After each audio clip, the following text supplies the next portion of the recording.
तो चलिए दर्शकों, इन 6 तस्वीरों के बीच शुरुआत सबसे बड़ी और अहम खबर से करेंगे। दरअसल पेरिस में फुटबॉल मैच के दौरान हिंसा हुई है और यहां पर मौजूद जो इजराइल समर्थक थे उनसे मारपीट हुई है। पेरिस में फुटबॉल मैच के दौरान ये हिंसा की खबर हम आपको बता दें। दरअसल फ्रांस इजराइल के मैच के दौरान ये हिंसा हुई है। फिलिस्तीन के समर्थकों ने मारपीट की है, इजरायली फैंस के साथ मारपीट हुई है और ये वो स्टेडियम का वीडियो भी हम आपकी टीवी स्क्रीन पर आपको दिखा रहे हैं। आप देखिए कैसे फिलिस्तीनी समर्थक भी इस दौरान स्टेडियम के अंदर मौजूद थे। इजरायली फैंस के साथ उन्होंने मारपीट की घटना को अंजाम दिया है।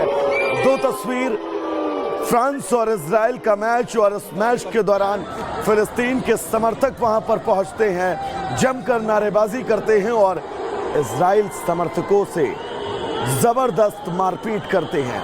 ये तस्वीर ये बताने के लिए काफी है कि 6 दिन के बाद अब स्थितियां एक बार फिर से ऐसी बनी हैं जहां पर फुटबॉल मैच के दौरान ही दोबारा से हिंसा हुई है।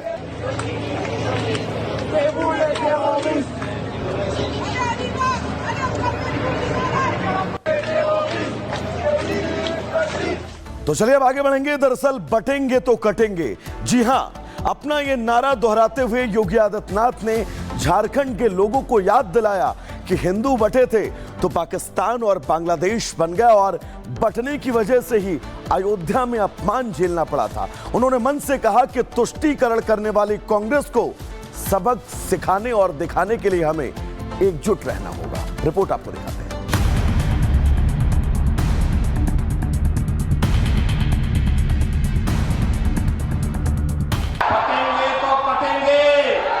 रहेंगे तो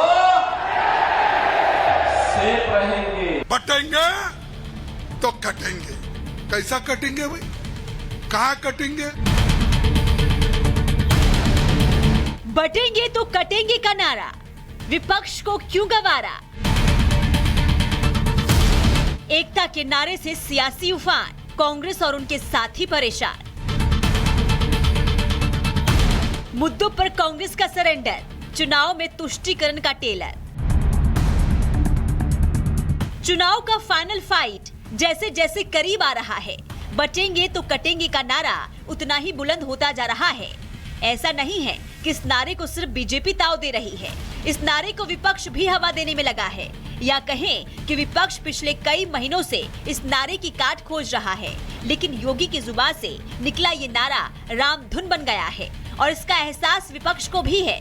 विपक्ष अब तक नारे के बदले नारा देने में जुटा था, लेकिन हरियाणा में मिली हार से इंडी गठबंधन के मन में डर बैठ गया है।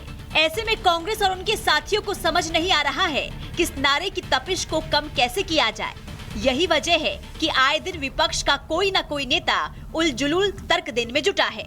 हम बाबा साहब के चेले हैं, बुद्धा के चेले हैं, नेहरू जी के चेले हैं, गांधी जी के चेले हैं। ये देश को बनाने वाले लोग हैं और तुम देश को बिगाड़ने वाले लोग हो। बटेंगे तो कटेंगे। कैसा कटेंगे भाई, कहां कटेंगे? आप बांटना चाहते हो देश को धर्म के नाम पर।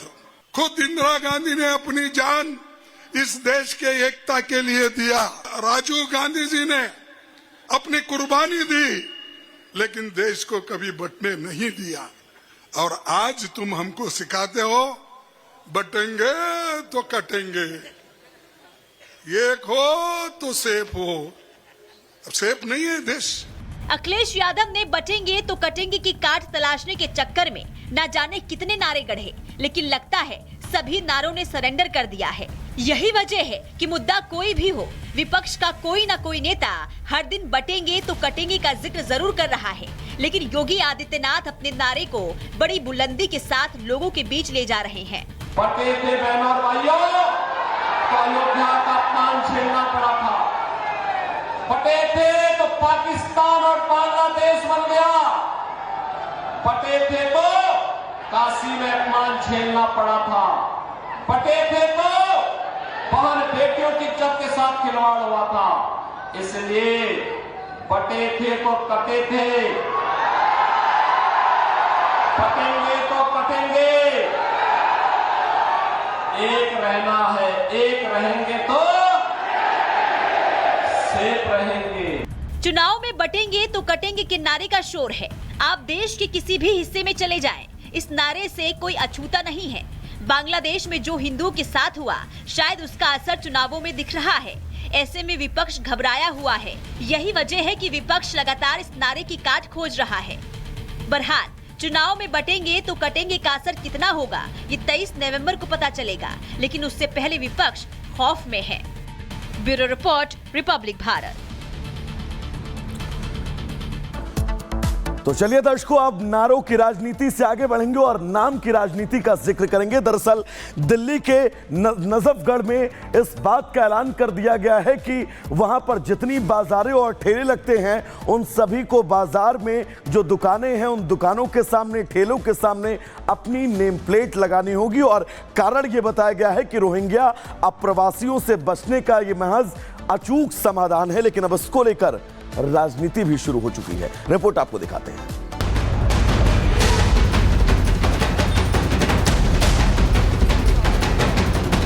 बांग्लादेशी और रोहिंग्याओं पर नकेल।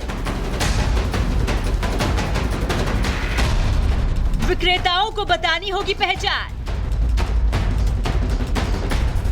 नेम प्लेट नहीं तो हटेगी दुकान। सावन के महीने में उत्तर प्रदेश के मुख्यमंत्री योगी आदित्यनाथ की दुकानों, रेस्टोरेंट सहित खाने पीने वाली जगहों पर पहचान बताने का जो आदेश दिया था, उसकी पूरे देश में चर्चा हुई। योगी मॉडल को कई राज्यों में अपनाया भी गया था और अब इसी के तर्ज पर राजधानी दिल्ली में भी कदम उठाया जा रहा है। दिल्ली के नजफगढ़ में सब्जी विक्रेताओं को अपनी पहचान बतानी होगी, नहीं तो प्रशासन का चाबुक चलेगा। नजफगढ़ सब्जी मंडी में अब सड़क के किनारे रेहड़ी पटरी लगाने वालों के लिए एक नियम आया है। अब वेंडर्स को अपने ठेलों पर अपना नाम और फोन नंबर लिखना होगा। और ये कदम इसलिए उठाया जा रहा है क्योंकि सब्जी मार्केट में बांग्लादेशी और रोहिंग्याओं की घुसपैठ की आहट होने लगी थी, जिस पर अब नकेल कसने की तैयारी शुरू हो चुकी है। इस आदेश के बाद अब वेरिफिकेशन की प्रक्रिया शुरू हो गई है, जो 20 नवंबर तक पूरी हो जाएगी। इलाके में लगभग 300 स्ट्रीट वेंडर्स हैं। सभी स्ट्रीट वेंडर्स का वेरिफिकेशन होगा। वेंडर्स को आधार कार्ड और जरूरी दस्तावेज जमा करने का आदेश है। 20 नवंबर तक सबकी वेरिफिकेशन प्रक्रिया पूरी होगी। मार्केट एसोसिएशन का कहना है, लंबे समय से अज्ञात विक्रेताओं द्वारा सामान बेचने की शिकायत मिल रही थी, इसलिए अवैध रूप से सब्जियां बेचने वालों को रोकने के लिए कदम उठाया गया है। इस कदम से खरीदारों को आसानी होगी और अवैध प्रवासियों की पहचान आसानी से हो सकेगी। मैंने इनके सबके सर आधार कार्ड लिए, पहले इसको रजिस्ट्रेशन कराया मंडी को। रजिस्ट्रेशन कराने के बाद यहाँ कुछ बाहरी लोग आ जाते थे, लगा लेते थे ठिया, तो इसका वेरिफिकेशन करने के लिए मैंने ये सब काम किया है, ताकि कोई बाहरी यहाँ पर रोड़ी घुसपैठिया ना लगा पाए। इसकी छानबीन करके और बहुत धीरे धीरे सुधार कर रहा हूँ, ताकि हमारी रेडी पटरी बिल्कुल सही स्वच्छ लगे और कोई बाहर का लोग नाजायज ना यहाँ पर रेडी पटरी लगा पाए। प्रशासन के इस आदेश के बाद वेंडर्स का क्या कहना है, वो भी सुनिए। ये ऐसा है नहीं, बाहर के कुछ लोग आ जाते हैं और घूम फिर के लगाते हैं। जो यहाँ परमानेंट वाले हैं वो फिर परेशान हो जाते हैं और वो बेच बाच का अपना करके काम में चले जाते हैं।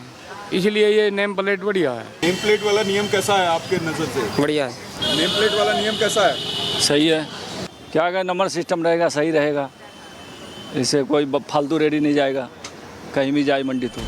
लगातार सब्जी मंडी में अवैध प्रवासियों की वजह से स्थानीय वेंडर्स के साथ खरीदारी करने आ रहे लोगों को भी भारी परेशानी हो रही थी, इसलिए सुरक्षा के उद्देश्यों से ये फैसला लिया गया। बांग्लादेशी और रोहिंग्याओं की घुसपैठ की शिकायत मिल रही थी, सुरक्षा के लिहाज से ये कदम उठाया गया। सब्जी मंडी की व्यवस्था को बेहतर करना इसका उद्देश्य है। अवैध प्रवासियों की पहचान में आसानी हो सकेगी। नेम प्लेट न होने पर सब्जी बेचने की इजाजत नहीं होगी। इस योजना को लागू करने से पहले काफी लोगों से बातचीत की गई, कई दौर की बैठकें हुई। इस दौरान एसोसिएशन और कुछ स्थानीय लोग भी मौजूद रहे और फिर सर्वसम्मति से यह फैसला लिया गया। Bureau report, Republic Bharat. तो दर्शकों, भारी हंगामे और बवाल के बीच आखिरकार दिल्ली को अपना नया मेयर मिल गया। दरअसल हर साल ये चुनाव अप्रैल में होते हैं, लेकिन भारी बवाल और हंगामे के बीच 7 महीने बाद दिल्ली में मेयर को लेकर चुनाव हुए। किसने बाजी मारी, किसका पलड़ा भारी रहा, पूरी तस्वीर कैसी रही, इस रिपोर्ट के जरिए आपको दिखाते हैं।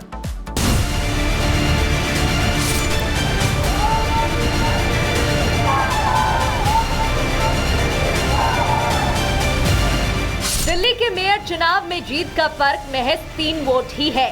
भले ही आम आदमी पार्टी के उम्मीदवार महेश खींची जीते हों, लेकिन ये जीत इतनी आसान नहीं थी। जैसे जैसे काउंटिंग हो रही थी, दोनों ही तरफ के नेताओं की दिलों की धड़कनें ऊपर नीचे हो रही थी, लेकिन आखिर में जीत आम आदमी पार्टी की हुई, वो भी सिर्फ 3 वोटों से। दिल्ली में मेयर चुनाव जो है संपन्न हो गया। आपको तस्वीरें दिखा रहे हैं, आम आदमी पार्टी जीत चुकी है और देखिए अंदर जो है अरविंद केजरीवाल जिंदाबाद के नारे लग रहे हैं। ये सारे आपको आम आदमी पार्टी के पार्षद नजर आ रहे होंगे जो कि विक्ट्री साइन भी दिखाते हुए नजर आ रहे हैं। देवनगर के पार्षद महेश खींची की जीत पर जश्न तो आम आदमी पार्टी मना रही है। सांसद संजय सिंह विक्ट्री साइन दिखा रहे हो, लेकिन सांसें तो उनकी भी ऊपर नीचे हो रही थी। और बड़ी खुशी की बात है और बड़ा हर्ष हो रहा है मुझे कि मेरे सभी पार्षदों ने मुझे इस जीत के हासिल किया और माननीय मुख्यमंत्री अरविंद केजरीवाल जी का मैं तहे दिल से धन्यवाद करता हूँ।